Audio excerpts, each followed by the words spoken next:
Ok, nickel. C'est vraiment d'actualité mon message.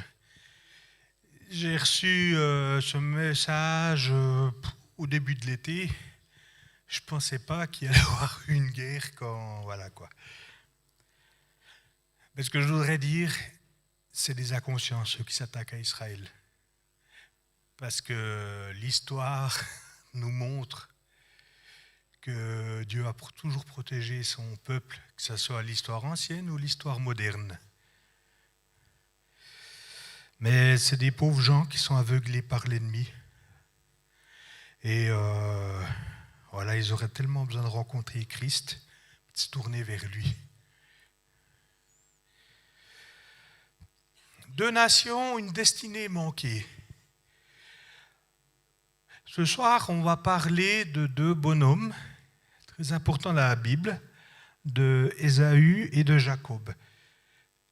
Ça m'est venu au début de l'été, je lisais le livre d'Abdias, qu'on va lire ce soir, qui est un jugement contre Édom. Il y en a plusieurs dans la Bible. Il y a eu beaucoup de jugements.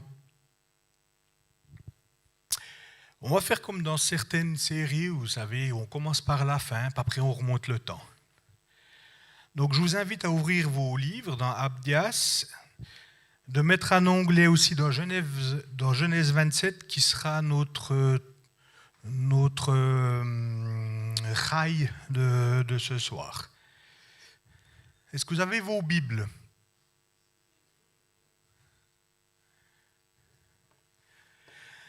Alors, si vous pouvez lancer le lecteur de la Bible.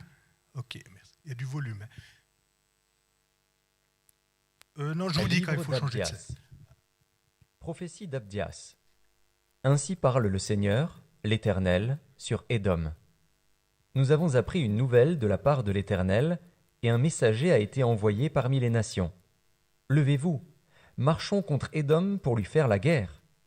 Voici, je te rendrai petit parmi les nations, tu seras l'objet du plus grand mépris. L'orgueil de ton cœur t'a égaré, toi qui habites le creux des rochers, qui t'assieds sur les hauteurs, et qui dis en toi-même, « Qui me précipitera jusqu'à terre ?» Quand tu placerais ton nid aussi haut que celui de l'aigle, quand tu le placerais parmi les étoiles, je t'en précipiterai, dit l'Éternel.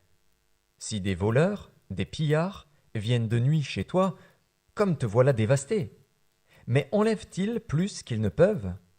Si des vendangeurs viennent chez toi, ne laissent-ils rien à grappiller ? Ah, comme Ésaü est fouillé, comme ses trésors sont découverts. Tous tes alliés t'ont chassé jusqu'à la frontière, tes amis t'ont joué, t'ont dominé, ceux qui mangeaient ton pain t'ont dressé des pièges, et tu n'as pas su t'en apercevoir. N'est-ce pas en ce jour, dit l'Éternel, que je ferai disparaître d'Édom les sages et de la montagne d'Ésaü l'intelligence ? Tes guerriers, ô Théman, seront dans l'épouvante, car tous ceux de la montagne d'Ésaü périront dans le carnage. À cause de ta violence contre ton frère Jacob, tu seras couvert de honte, et tu seras exterminé pour toujours. Le jour où tu te tenais en face de lui, le jour où des étrangers emmenaient captive son armée, où des étrangers entraient dans ses portes et jetaient le sort sur Jérusalem, toi aussi tu étais comme l'un d'eux. Ne repaie pas ta vue du jour de ton frère, du jour de son malheur. Ne te réjouis pas sur les enfants de Juda au jour de leur ruine, et n'ouvre pas une grande bouche au jour de la détresse. N'entre pas dans les portes de mon peuple au jour de sa ruine. Ne repaie pas ta vue de son malheur au jour de sa ruine, et ne porte pas la main sur ses richesses au jour de sa ruine. Ne te tiens pas au carrefour pour exterminer ses fuyards, et ne livre pas ses réchappés au jour de la détresse. Car le jour de l'Éternel est proche pour toutes les nations. Il te sera fait comme tu as fait, tes œuvres retomberont sur ta tête. Car, comme vous avez bu sur ma montagne sainte, ainsi toutes les nations boiront sans cesse. Elles boiront, elles avaleront, et elles seront comme si elles n'avaient jamais été. Mais le salut sera sur la montagne de Sion, elle sera sainte, et la maison de Jacob reprendra ses possessions. La maison de Jacob sera un feu, et la maison de Joseph une flamme. Mais la maison d'Ésaü sera du chaume, qu'elles allumeront et consumeront. Et il ne restera rien de la maison d'Ésaü, car l'Éternel a parlé. Ceux du Midi posséderont la montagne d'Ésaü, et ceux de la plaine le pays des Philistins. Ils posséderont le territoire d'Éphraïm et celui de Samarie. Et Benjamin possédera Galaad. Les captifs de cette armée des enfants d'Israël posséderont le pays occupé par les Cananéens jusqu'à Sarepta, et les captifs de Jérusalem qui sont à Sépharad posséderont les villes du Midi. Des libérateurs monteront sur la montagne de Sion pour juger la montagne d'Ésaü, et à l'Éternel appartiendra le règne. Voilà. Le Midi, là, c'est le Negev, dans certaines traductions. Donc, le désert du Negev qui est au sud. On voit que là, il y a un jugement. Pourquoi y a-t-il un jugement? Qu'est-ce qui s'est passé? Édom, c'est le nom qu'on donne au peuple d'Ésaü, aux descendants d'Ésaü, a toujours été hostile envers Israël. Il les a empêchés notamment de traverser leur territoire par la voie royale lors de la sortie d'Égypte, dans Nombre 20, 14, 21, vous pouvez lire ça. Une voie royale, c'était une route rapide pour du commerce puis sûr, qui est souvent empruntée par des étrangers. Mais pourquoi en arriver là? Pourquoi Édom a été rayé? On va voir que si Ésaü avait fait des bons choix, peut-être qu'aujourd'hui on parlerait encore d'Édom. On va revenir 1400 ans plus tôt, à la naissance des deux patriarches de ces deux nations. Vous pouvez mettre la deuxième slide.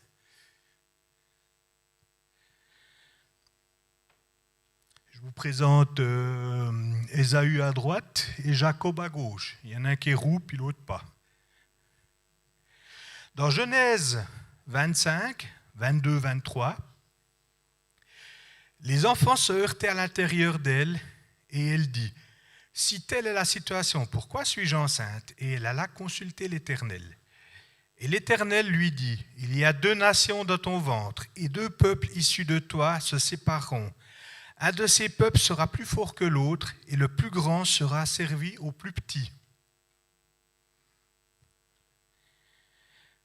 C'était l'échographie. On allait voir le prophète à l'époque. Donc elle avait des jumeaux. Dieu avait promis dans Genèse 25, 3 à Jacob que sa descendance serait un grand peuple et prospère. De ce fait, la promesse couvrait tous les descendants, tous les fils de Jacob, c'est-à-dire Ésaü et son frère Jacob. Et aussi dit que Dieu a aussi dit qu'on voit là que Jacob dominerait sur Ésaü. Mais Ésaü faisait partie de la promesse. Il était compté dans le lot.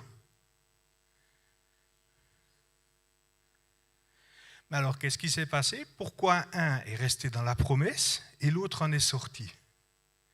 C'est ce qu'on va étudier, puis vous risquez peut-être de changer d'avis un peu sur les deux frangins.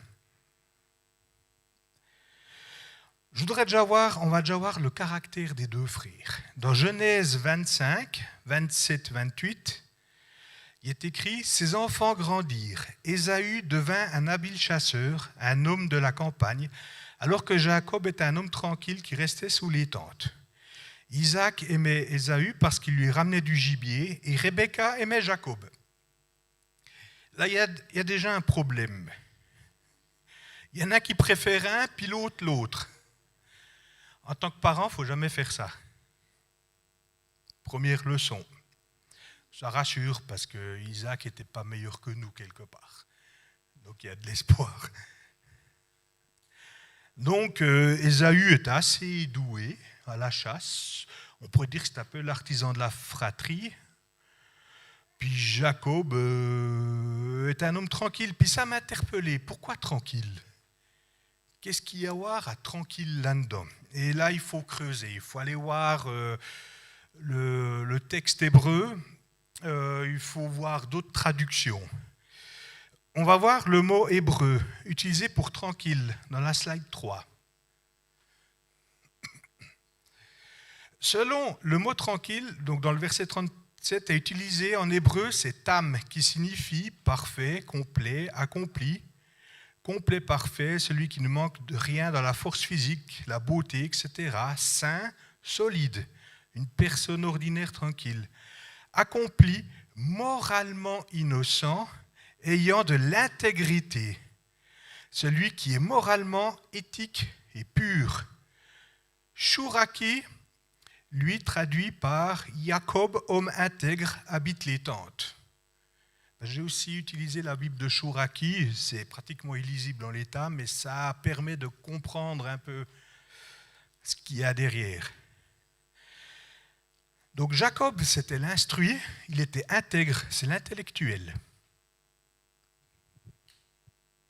Il préférait l'instruction, il préférait étudier, il préférait peut-être la vie, on va dire, sédentaire. La Bible a noté, j'ai aussi été regarder là-dedans, elle parle donc de ces versets, elle parle de homme sauvage, littéralement un homme de la campagne, comme nous dirions un homme des bois. Puis pour Jacob, un homme de bien, un homme intègre, comparé au psaume 37. La même épithète est donnée à Job. Opposé à la rudesse et à la sauvagerie d'Ésaü, ce mot doit probablement être pris ici dans le sens de doux paisible, qualité habituelle à un homme intègre. Habitant les tentes, se tenant de préférence à la maison, vivant avec les autres membres de la tribu, en opposition de la vie aventureuse et isolée d'Ésaü.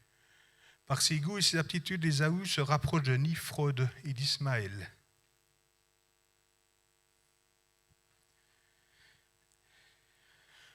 Voilà, donc là on a posé le portrait.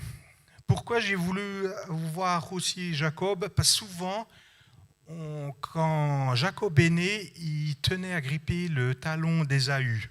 Donc on l'a appelé Jacob, qui veut dire trompeur, si je ne me trompe pas. Je pense qu'il voulait prendre la place de l'autre.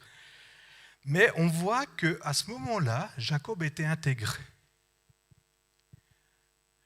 Il n'était pas un impie comme son frère. Jacob a écouté les promesses. Parce certainement que quand ils étaient petits, ils ont entendu les histoires que le grand-père Abraham et puis que leur papa Isaac ont reçu, les promesses de Dieu, d'un grand peuple. Mais voilà, pour Ésaü, il vivait dans le moment présent, et puis c'était d'être plus gavant qu'autre chose, les histoires de grand-papa puis de papa. Donc, dans Genèse 25, 29 jusqu'à 34, tandis qu'Ésaü, on arrive vraiment maintenant au moment important, tandis que Jacob, excusez-moi, j'ai dit Ésaü avant, faisait cuire un potager, Ésaü revint des champs, accablé de fatigue. Ésaü dit à Jacob, « Laisse-moi manger de ce plat roux, car je suis fatigué. » C'est pour ça qu'on a donné à Ésaü le nom d'Édom. Jacob répondit, « Vends-moi aujourd'hui ton droit d'aînesse. » Ésaü dit, « Je vais mourir. À quoi me sert ce droit d'aînesse ?» Jacob dit, « Jure-le-moi d'abord. » Il lui jura. Il vendit son droit d'aînesse à Jacob. Alors Jacob donna du pain et du potage de lentilles à Ésaü. Il mangea et but, puis se leva et s'en alla. C'est ainsi qu'Ésaü méprisa le droit d'aînesse. Ma famille peut en témoigner. Chaque fois qu'on mange des lentilles, je raconte l'histoire. Oui, on sait pour les lentilles, ok. Qu'est-ce qu'on peut tirer de ce passage? Il y a plusieurs enseignements qui peuvent être très en phase aujourd'hui. La précipitation. Vouloir à tout prix un truc maintenant. Je le veux maintenant. Je veux ce nouveau téléphone. Je veux que ce soir, même dans 1 heure, je l'ai puis qu'il fonctionne. Plus prendre le temps de réfléchir. Plus prendre le temps de réfléchir à ses actes. Une question, est-ce que la transaction était légale, d'après vous? Non? Oui, elle était légale. Slide 4. Qu'est-ce que c'est le droit d'aînesse? C'est un truc qui n'existe plus aujourd'hui dans notre droit, quoique au Royaume-Uni, oui, au niveau des héritages. ça permettait de maintenir la richesse de la famille, puis pas que ça s'éparpille. C'est pour ça que la noblesse de France s'est appauvrie, tandis que la noblesse britannique, elle continue de resplendir parce que c'est l'aîné qui touche tout, puis les autres, voilà quoi. Donc, ça permet de devenir le chef de la tribu. Les frères et sœurs lui doivent obéissance à la mort du père. C'est dans la bénédiction d'Isaac, plus loin.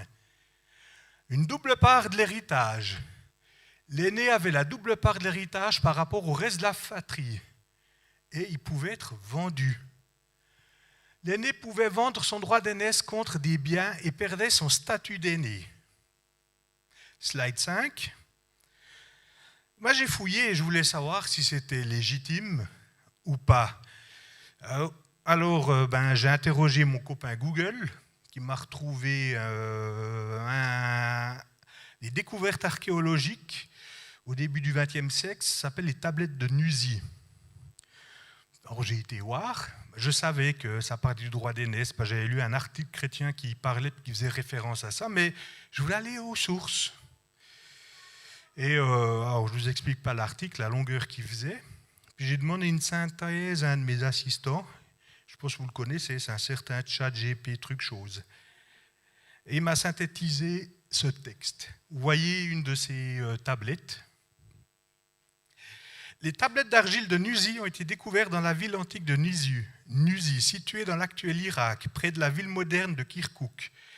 Ces précieux documents sunéiformes ont été examinés par des archéologues au début du XXe siècle, principalement entre 1925 et 1931.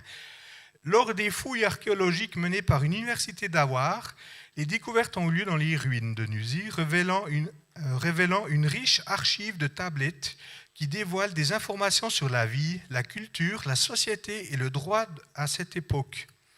Parmi les aspects notables, on trouve la possibilité de transférer le droit d'aînesse par le biais de transactions contractuelles. Ces documents révèlent que dans certaines circonstances, le droit d'aînesse peut être vendu ou transféré entre membres de la famille ou à des tiers en échange de biens ou d'avantages, montrant ainsi la flexibilité de cette pratique de la société de Nuzi à l'époque. Donc on voit que c'était usuel, alors ils n'avaient pas du droit comme on a aujourd'hui, mais c'était usuel dans les us et coutumes de l'époque de pouvoir transférer et vendre son droit d'aînesse contre peut-être son monnaie ou bien une protection ou d'être sûr de vivre sa vieillesse tranquille. Aussi, un père pouvait décider que l'aîné ne serait plus l'aîné puis que ce serait un cadet s'il ne le sentait pas en situation de reprendre les affaires familiales. Mais il y a je ne sais pas si vous connaissez, Salomon de Troie, au XIe siècle, c'était un exégète juif, un très grand exégète qui a beaucoup étudié l'Ancien Testament, puis qui a commenté ce passage, puis il a écrit « Le service du culte revient aux aînés ». Jacob en parenthèse, s'est dit « Il ne convient pas que cet impie soit appelé à porter des offrandes au Saint béni soit-il ». Yahvé. On ne doit pas oublier que Jacob était quelque part l'érudit entre les deux, puis qui connaissait les promesses de Dieu, qui connaissait toute son histoire, tout son héritage spirituel. Si on avance encore, on voit que Ésaü a aussi fait un autre choix catastrophique. Il a décidé d'épouser 2 femmes. Bon, ça, c'est déjà bizarre, 2, parce qu'avec une... voilà, j'ai rien dit. Donc 2 femmes hittites qui rendaient la vie pénible à Isaac et Rebecca. Ça m'a aussi interpellé. Puis j'ai aussi un peu fouillé. Qu'est-ce qu'était le peuple hittite et pourquoi c'était difficile pour Isaac et Rebecca. Et puis, je ne souhaite jamais vraiment personne avoir un beau-fils ou une belle-fille comme ils étaient le peuple hittite à l'époque. C'était un peuple d'Anatolie païen, donc ils venaient de l'actuelle Turquie.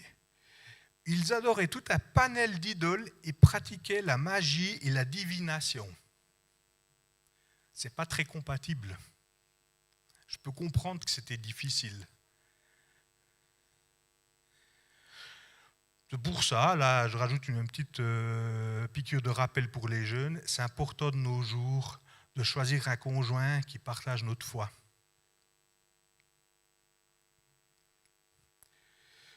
La slide 6.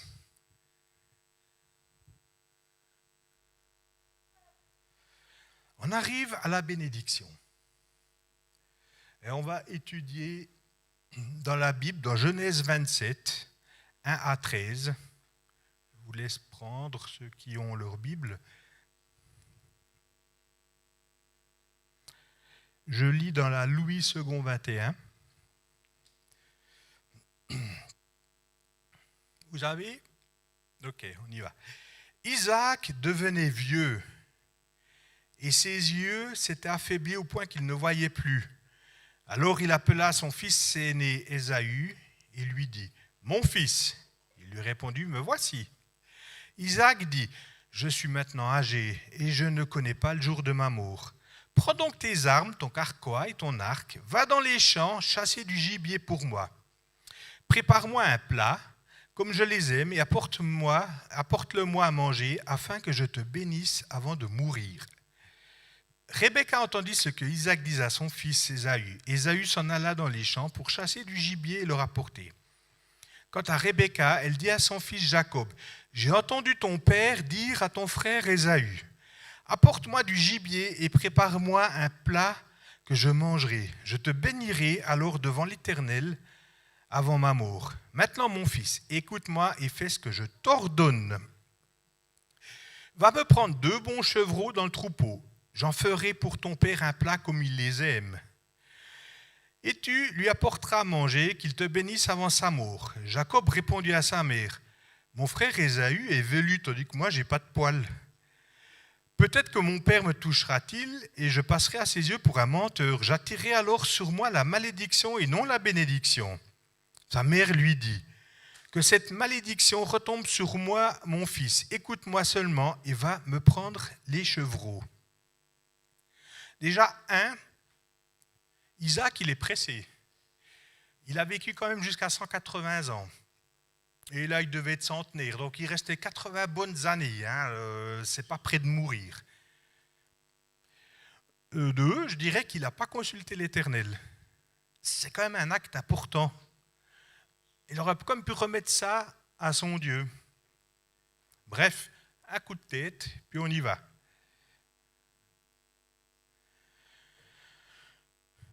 Et il n'a même pas consulté sa femme pour une décision pareille.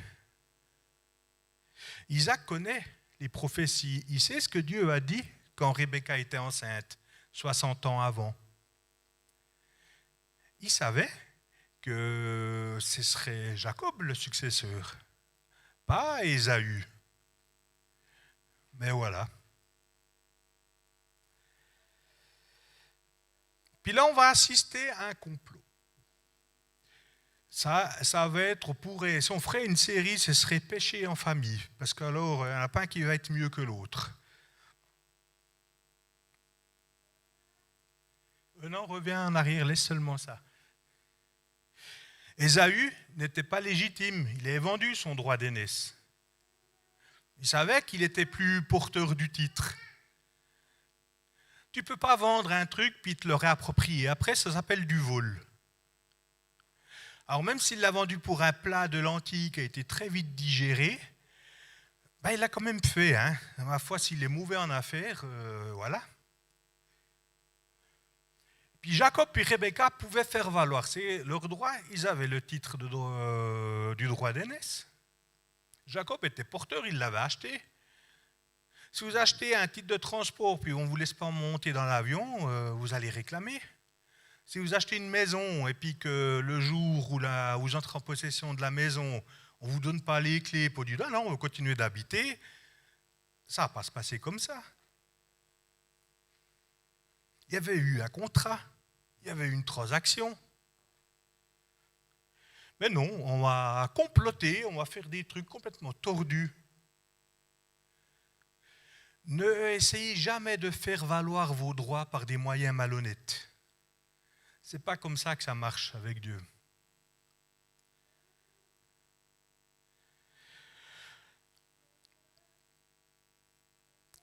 Si on voit dans Genèse 27, 30, 40 plus loin, Isaac avait fini de bénir Jacob, donc il l'avait dupé. Il venait à peine de quitter son père, Isaac, lorsque son frère Ésaü revint de la chasse. C'est clair que ça prend plus de temps d'aller chasser que de bouchoyer deux chevreaux. Il prépara lui aussi un plat qu'il apporta à son père. Il dit à son père, « Que mon père se lève et mange du gibier de son fils afin que tu me bénisses. » Son père lui demanda, « Qui es-tu » Il répondit, « Je suis ton fils aîné, Ésaü. » Isaac fut saisi d'une violente émotion et dit, « Qui est donc celui qui a chassé du gibier et me l'a rapporté ? J'ai mangé de tout avant que tu ne viennes et je l'ai béni. Et effectivement, il sera béni. » Lorsqu'Ésaü entendit les paroles de son père, il poussa de grands cris pleins d'amertume. Et il dit à son père, « Bénis-moi aussi, mon père. » Isaac dit, « Ton frère est venu avec ruse et a pris ta bénédiction. » Ésaü dit, « Est-ce que ce qu'on l'a appelé Jacob, qui m'a supplanté 2 fois, il a pris mon droit d'aînesse, mauvaise foi, et voici maintenant qu'il m'a pris ma bénédiction. » Il ajouta, « N'as-tu pas de bénédiction en réserve pour moi ?» Isaac répondit à Ésaü, « Je l'ai désigné comme ton maître, et je lui ai donné tous ses frères pour serviteurs. Je l'ai pourvu en blé et en vin. Que puis donc faire pour toi, mon fils ?» Ésaü dit à son père, « N'as-tu que cette seule bénédiction, mon père ? Bénis-moi aussi, mon père. » Et il se mit à pleurer tout haut. Son père lui répondit, « Ton lieu d'habitation sera privé de richesses, des richesses de la terre et de la rosée du ciel d'en haut.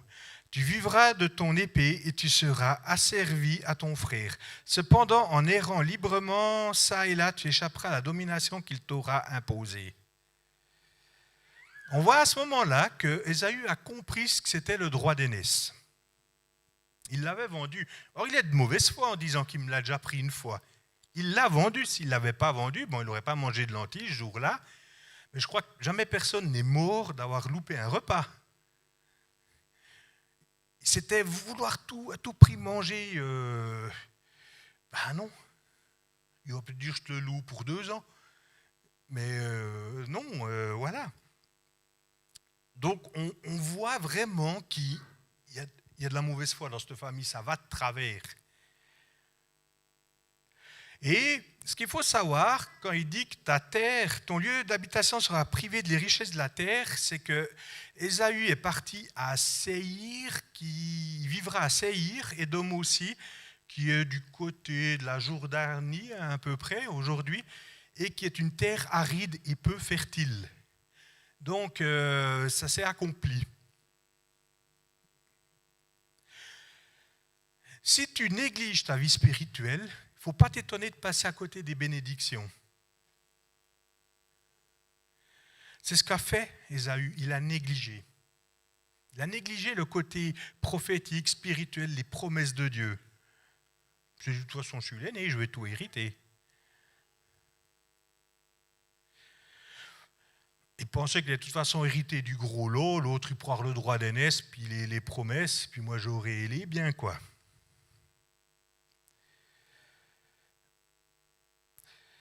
Et après, Ésaü, il n'était pas très content. Puis il s'est juré de venger.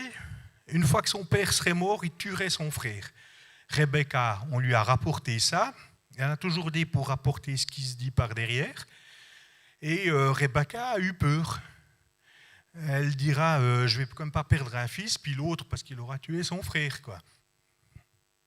Puis elle va dire à Isaac qu'il serait bien que Jacob ne marie pas une Hittite, qu'il faudrait envoyer Jacob dans sa famille prendre épouse, ce qui était quelque chose de correct. Et c'est ce que fait. Au Genèse 28, 6, 9, Ésaü vit qu'Isaac avait béni Jacob et l'avait envoyé à Padan Aram pour y prendre une femme. Il vit aussi qu'en le bénissant, il lui avait donné cet ordre: tu ne prendras pas une femme cananéenne. Il vit que Jacob avait écouté son père et sa mère et qu'il était parti pour Padan Aram. Jacob a écouté ses parents. Ésaü comprit ainsi que les Cananéennes déplaisaient à son père Isaac. Il a mis du temps. 20 ans pour comprendre ça.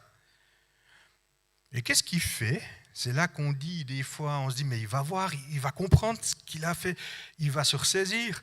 Puis souvent, la personne, elle s'enfonce encore plus.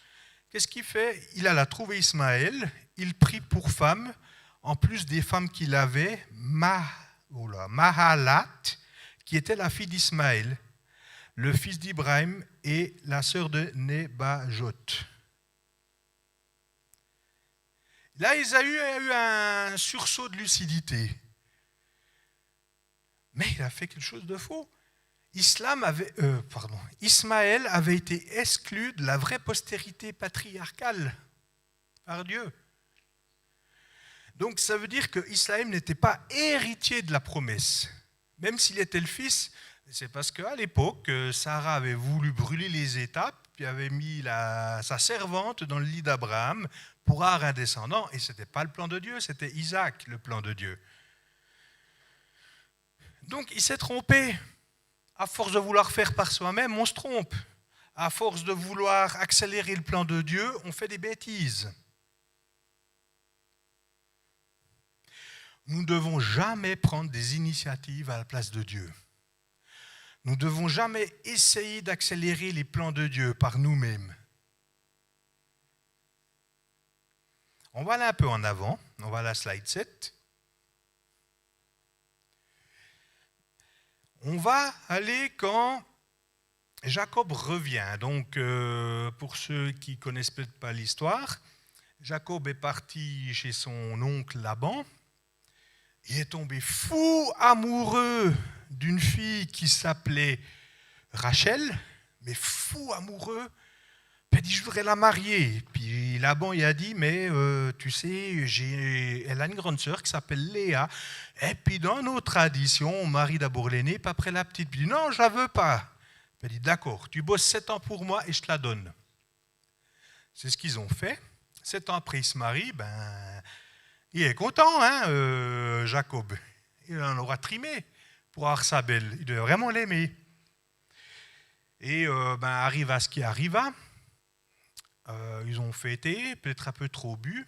Puis le matin, quand il s'est réveillé, c'était pas la bonne à côté. C'était la grande sœur. Il s'était fait avoir. Puis Laban a dit, oui, mais toi, voilà, quoi. Il voulait se débarrasser de ses filles, apparemment. Puis il a dit, écoute, tu bosses encore 7 ans.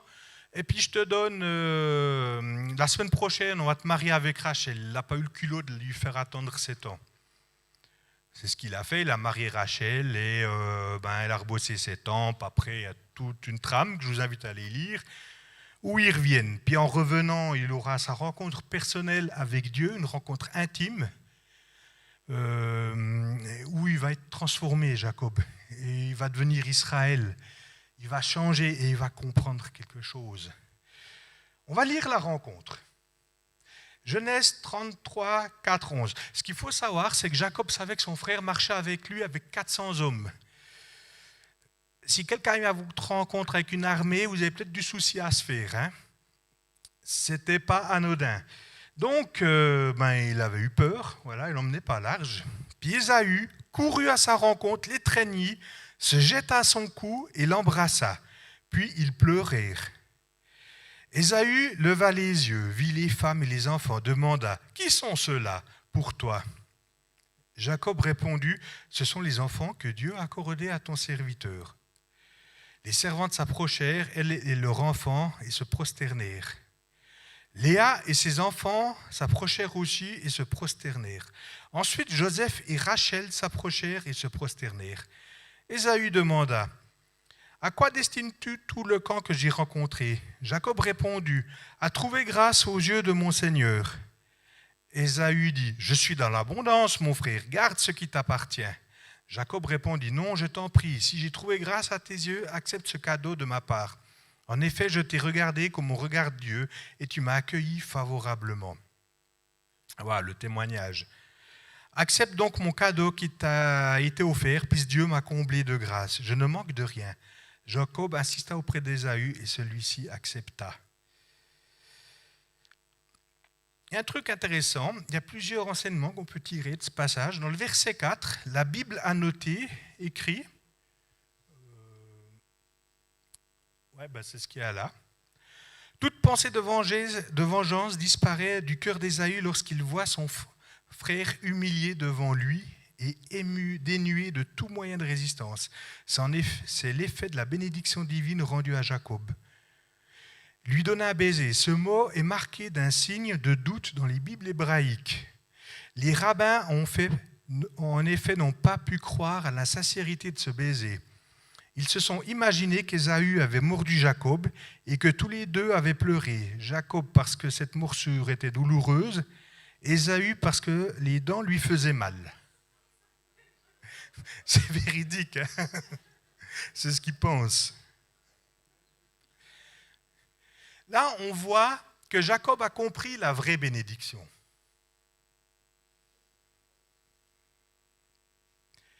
La vraie bénédiction, c'était d'avoir une relation intime avec son Seigneur. C'était ça, la vraie richesse. Ce n'était pas les biens. Ésaü, lui, est attaché aux biens matériels. Il n'a pas eu de bénédiction. Pour lui, la bénédiction, c'était des biens terrestres, c'était être riche. Puis quand il dit qu'il est dans l'abondance, c'est qu'il a eu une partie de l'héritage, puis finalement, le vieux, il a été béni, et puis voilà quoi. Mais je suis riche, j'ai fait fortune. Il n'a pas compris, il n'a pas saisi l'aspect spirituel. Il n'est pas cette relation avec Dieu.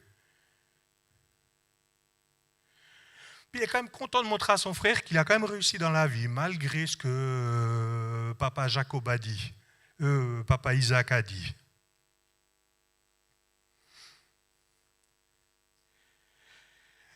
Ésaü a aussi invité son frère à le rejoindre à Séhir, parce que on va rester ensemble, mais Jacob a refusé, parce que Jacob voulait rester dans la promesse de Dieu, qui était la terre promise. Il voulait rester dans cette région, puis qui est d'ailleurs plus fertile que la région de Séhir. Dernière slide, on arrive aux conclusions. Il y aurait beaucoup à dire. On pourrait faire des séries là-dessus, tellement que c'est profond à creuser. Édom a été puni car ils ont abusé d'Israël au lieu de l'aider quand ils étaient vulnérables. Ne profitons jamais de la faiblesse d'un frère ou de quelqu'un pour l'enfoncer à son dépens pour nous. Tu seras puni si tu fais ça. Dieu est juste. Ésaü a vendu son droit d'aînesse pour satisfaire immédiatement sa faim. C'est une bonne leçon. Il est parfois nécessaire, avant de craquer pour acheter un truc, sur Coca, c'est terrible ce site, hein. Vous avez un décompte d'heures et puis vous dites « Ah, j'ai failli te changer cette semaine de connexion Internet à cause de ça, puis on aurait payé 3 francs plus cher. » Bon. Mais Marie-France, elle m'a dit « T'es sûr qu'on a besoin ?» Puis non, finalement. J'y vais plus sur ce site. Ou cette nouvelle télé, cette action, mais c'est génial, mais il me la faut. Puis finalement, la vieille, elle va encore. Vous savez, vous êtes comme moi, quand il y a un truc que vous voulez, vous trouvez tous les défauts à l'ancien.